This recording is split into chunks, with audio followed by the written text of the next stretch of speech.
Bom, eu quero trazer aqui para vocês, para nós, né, não é uma resposta ao pastor Silas Malafaia, é um alerta quanto ao vídeo que ele postou sobre o decreto do presidente Bolsonaro, quanto aos cultos, né? Eu fiz algumas anotações, quero trazer algumas considerações aqui.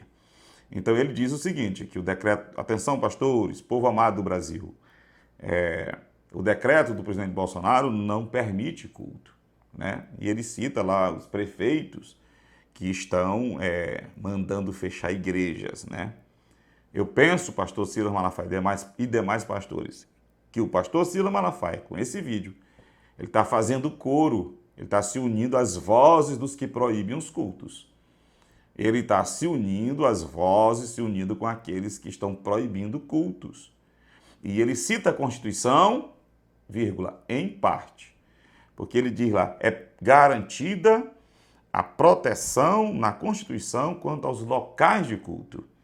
Mas a Constituição, pastor, e pastores, e igreja, e quem ouvir, não garante só a proteção local. Vou colocar bem embaixo o artigo 5º, inciso 6 da Constituição Federal, que diz isso aí, que clareia isso aí, ó. É inviolável a liberdade de consciência e de crença, sendo assegurado o livre exercício dos cultos, viu, pastor Silas Malafaia? A Constituição não garante, a Constituição que você defende tão veementemente bem, né, o respeito, a sujeição e submissão, né, do povo brasileiro ao que está lá escrito, né, ela não garante só a proteção aos locais, mas o exercício, o livre exercício de cultos religiosos e das suas liturgias, né? Então, e ele fala lá dos prefeitos. Os prefeitos não estão todos proibindo, querendo fechar a igreja, não. Pelo menos aqui no meu estado, vou colocar bem aí, ó, rapidinho um decreto aí, ó. Estão proibindo culto. E a nossa guerra, a nossa luta é que não se pode proibir culto, por duas razões. Primeiro, porque a Constituição, no seu artigo 5º, que é um direito fundamental e é inviolável, começa dizendo assim, vocês viram aí, nós vimos aqui, né, garante o livre exercício, assegura o livre exercício dos cultos religiosos, é um direito fundamental, e mais ainda por causa das escrituras, pelos muitos exemplos que nós vamos citar aqui, textos bíblicos, e um que até diz, não deixe de congregar.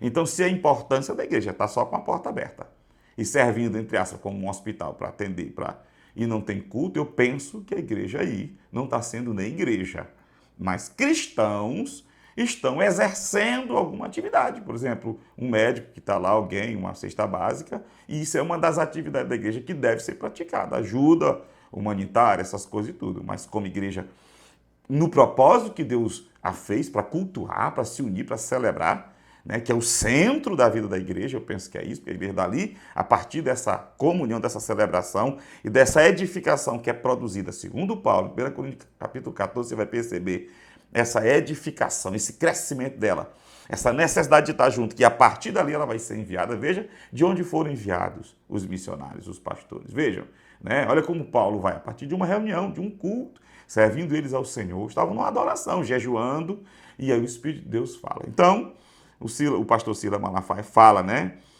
A Constituição garante a liberdade de culto. Aí ele cita, né, que o presidente Bolsonaro faz no seu decreto uma menção, uma recomendação, ou coisa parecida, uma referência ao que o Ministério da Saúde faz, né, sobre a questão da aglomeração. Bom, isso pode ser resolvido. Agora, proibir os cultos, não. Porque, eu pergunto, estão proibindo a aglomeração em feiras, em supermercados? Eu te mando foto, hoje mesmo, se você quiser. Vá num supermercado na sua cidade, principalmente desses grandes aí, famosos. Aqui no meu estado hoje, né? Na data de hoje, aqui em março de 2020, é o Mateus, né? Não estou fazendo propaganda.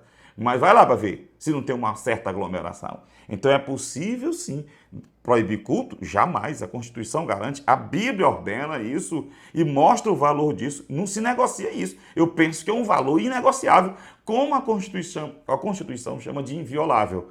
Pastor, mas aí o Ministério da Saúde... Então, bom, o Ministério da Saúde tem que se comportar como qualquer brasileiro, seja presidente, presidente do Supremo, ministro do Supremo, governador, prefeito, deve se comportar com humildade diante da Constituição.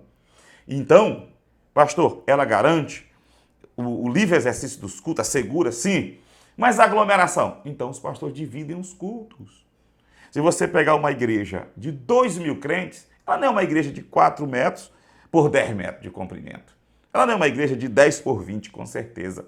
O espaço de uma igreja que tem 2.000 crentes, 2.500, 4.000, 5.000, 10.000 é bem grande. E esses pastores que lideram esses ministérios grandes, eles têm muitos pastores e obreiros. Então começa às 5 horas da manhã. Já fizemos culto 5 horas da manhã. Faz um culto das 5 às 6h30, das 5 às 7h30, às 7, sei lá, obreiro tal, reúne um grupo, faz o culto, domingo, sábado, domingo, qualquer dia da semana. Então faz um culto, divide de 10. E você pegar 2.000 e dividir por 10, já vai dar quanto? 200, né? 200 crentes. Então, pastor, mas 200 é uma aglomeração grande. Bom, se colocar num espaço pequeno, sim. Mas uma igreja que tem um espaço para comportar 2.000 crentes, 200 já é bem pouco. 200 de máscara, álcool gel, como nós estamos fazendo aqui, álcool gelzinho na entrada, sabe? Com a máscarazinha, mantendo essas coisas, lavando as mãos, podemos cultuar a Deus e não parar, porque é isso que o Brasil precisa. Vamos já ver no final aqui por que Deus quer que a igreja, e deu exemplo e mandou a igreja congregar. Mas ainda está muito, 200 crentes para aglomerar.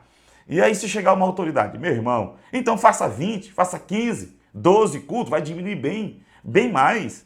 E aí se qualquer autoridade, irmão, qualquer sargento que chega lá, que comanda os praças, que comanda rua, um tenente, um capitão, um cabo, passa lá, eles serão sensatos com certeza, irmão. Eles verão que tem muito mais pessoas aglomeradas num supermercado. E o povo de Deus deve ser ordeiro e obediente ao seu líder. Vai botar máscara, ele vai ver o povo de máscara adorando a Deus, lavando lá. Vai ver, não tem tanta gente num salão que comporta 2.000 pessoas para ficar lá 200 pessoas, 180, 150. Irmão, não tem aglomeração. Só se for uma perseguição mesmo para querer parar uma situação dessa, né? Então já fica o alerta aí, dá para fazer, né? Divide os cultos, porque qualquer autoridade vai ver que não tem como evitar aglomeração. E aí eu pergunto, mas pastor, para que tanto sacrifício, né? Para se congregar,